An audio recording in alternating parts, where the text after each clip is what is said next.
یہ بات اللہ کے ہاں ٹھہر چکی ہے، اور جو شخص کسی کو اتنی ہی ایذا دے جتنی ایذا اس کو دی گئی، پھر اس شخص پر زیادتی کی جائے تو اللہ اس کی مدد کرے گا۔ بے شک اللہ معاف کرنے والا ہے، بخشنے والا ہے۔ یہ اس لیے کہ اللہ رات کو دن میں داخل کرتا ہے اور دن کو رات میں داخل کرتا ہے، اور اللہ تو سننے والا ہے، دیکھنے والا ہے۔ یہ اس لیے کہ اللہ ہی برحق ہے، اور جس چیز کو کافر اللہ کے سوا پکارتے ہیں وہ باطل ہے، اور اس لیے کہ اللہ اونچی شان والا ہے، بڑا ہے۔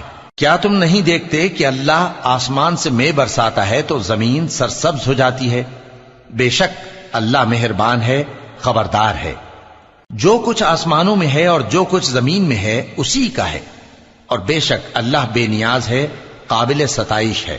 کیا تم نہیں دیکھتے کہ جتنی چیزیں زمین میں ہیں سب اللہ نے تمہارے زیر فرمان کر رکھی ہیں، اور کشتیاں بھی جو اسی کے حکم سے سمندر میں چلتی ہیں، اور وہ آسمان کو تھامے رہتا ہے کہ زمین پر نہ گر پڑے مگر اس کے حکم سے۔ بے شک اللہ لوگوں پر نہایت شفقت کرنے والا مہربان ہے۔ اور وہی تو ہے جس نے تم کو حیات بخشی، پھر تم کو مارتا ہے، پھر تمہیں زندہ بھی کرے گا، اور انسان تو بڑا ناشکرا ہے۔